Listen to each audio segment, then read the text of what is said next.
Gênesis 11:4.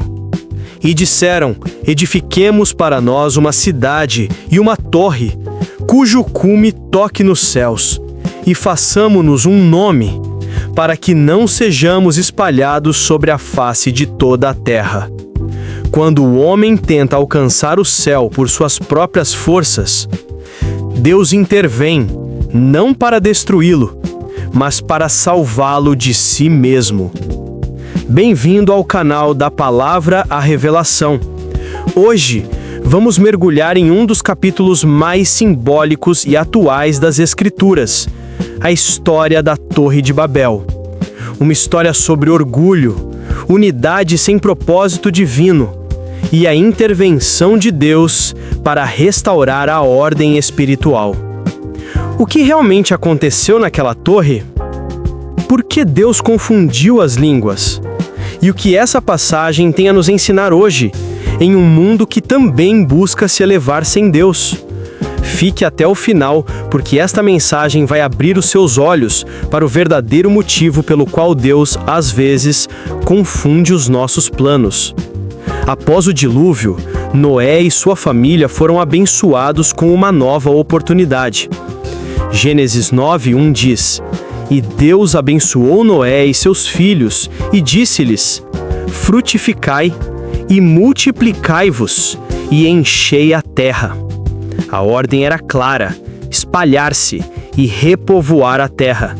Mas com o tempo, o coração humano se afastou novamente da obediência. O mesmo orgulho que derrubou Adão e Eva começou a florescer de novo. O homem, que deveria depender de Deus, começou a buscar estabilidade sem o Criador. E mais uma vez, a independência se tornou rebelião.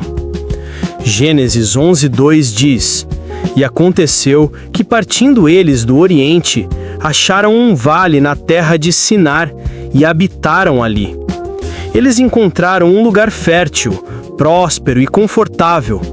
Mas a vontade de Deus não era que o homem permanecesse em um único ponto. A ordem divina era espalhar-se. Mas o homem disse: fiquemos aqui. A desobediência nem sempre é uma afronta direta. Às vezes, ela se disfarça de conveniência. O conforto pode ser o primeiro passo para a estagnação espiritual. Eles disseram: vamos edificar uma cidade e uma torre cujo cume toque nos céus. Mas a motivação era clara: façamo-nos um nome. Eles não queriam apenas segurança, queriam glória. Queriam ser lembrados, admirados, reconhecidos. O problema não era o projeto, mas o propósito. O homem queria alcançar o céu sem precisar se submeter à vontade de Deus. E até hoje, a humanidade constrói as suas torres, torres de sucesso, de poder, de fama, tentando chegar ao alto sem passar pelo altar. Gênesis 11:3 diz: E disseram uns aos outros: vinde, façamos tijolos, e queimemo-los bem. E foi-lhes o tijolo por pedra, e o betume por cal. Eles substituíram a pedra, obra de Deus, pelo tijolo, obra do homem. Cada tijolo era igual, uniforme, controlado. A pedra, ao contrário, é natural, moldada pelo tempo e pelas mãos do Criador. Na torre, não havia espaço para a diversidade de Deus, apenas a uniformidade do ego. Era uma construção perfeita aos olhos humanos, mas vazia de presença divina. Assim é quando o homem tenta construir sem a direção do Espírito. Tudo parece sólido, mas o fundamento é areia. O desejo deles era tocar o céu. Mas o céu que buscavam era físico, não espiritual. Queriam alcançar o domínio de Deus com seus próprios méritos. Esse é o mesmo engano do Éden, o homem tentando ser como Deus, sem depender dele. A Torre de Babel representa o sistema humano que exalta a capacidade, mas rejeita a graça. E toda vez que o homem tenta subir sem se ajoelhar, Deus intervém. Gênesis 11:5 diz: Então desceu o Senhor para ver a cidade e a torre que os filhos dos homens edificavam. Deus desceu. Ele não precisava ver, ele já sabia, mas quis mostrar que nenhuma torre humana é alta demais para o olhar do Criador. Enquanto o homem sobe com orgulho, Deus desce com justiça. E toda vez que Deus desce, algo é realinhado. Foi assim em Babel, foi assim em Sodoma, e foi assim quando Cristo desceu à terra. A descida de Deus não é apenas julgamento, ela é também misericórdia. Gênesis 11:3 disse além disso: Desçamos e confundamos ali a sua linguagem, para que não entenda um a língua do outro.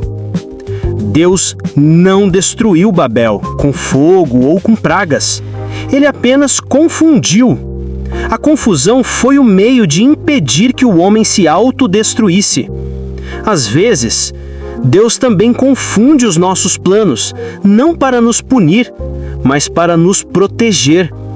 Você já pensou que aquela porta que se fechou, aquele projeto que travou, pode ter sido a misericórdia de Deus te livrando de um caminho sem Ele?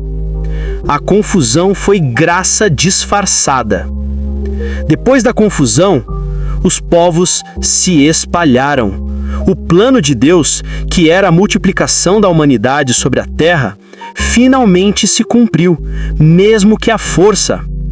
Deus não permite que a soberba permaneça no mesmo lugar. Ele dispersa o orgulho e planta novas sementes de propósito. E dali, entre povos e línguas diferentes, começou um movimento que mais tarde seria restaurado no Pentecostes, quando o Espírito Santo uniu novamente as línguas, mas, desta vez, com a presença de Deus. A confusão de Babel foi revertida pelo poder do Espírito, em Atos 2. Hoje, vivemos em uma nova Babel, a torre da tecnologia, do controle, da vaidade. Um mundo conectado, mas espiritualmente dividido. Muitos falam, poucos te entendem. Muitos constroem, poucos adoram. Mas Deus ainda busca os que levantam altares, não torres. Os que preferem ser conhecidos no céu e não apenas na terra. Os que compreendem que o verdadeiro nome que importa é o nome de Jesus. Senhor, neste momento, nós nos colocamos diante de Ti. Se alguma torre foi erguida dentro de nós, de orgulho, de autossuficiência, de vaidade, derruba, Senhor. Ensina-nos a edificar altares, não monumentos. Tira de nós o desejo de sermos conhecidos e coloca em nós o desejo de Te conhecer. Pai, se há planos que o Senhor confundiu, ajuda-nos a entender que foi para o nosso bem. Se há caminhos que o Senhor interrompeu, que possamos reconhecer que foi por amor. Queremos viver segundo Tua vontade, não segundo o nosso orgulho. Em nome de Jesus. Amém. Se esta mensagem falou com você, inscreva-se no canal da Palavra a Revelação. Deixe o seu like, ative o sininho e compartilhe esta palavra com alguém que precisa entender que Deus confunde para salvar, não para punir.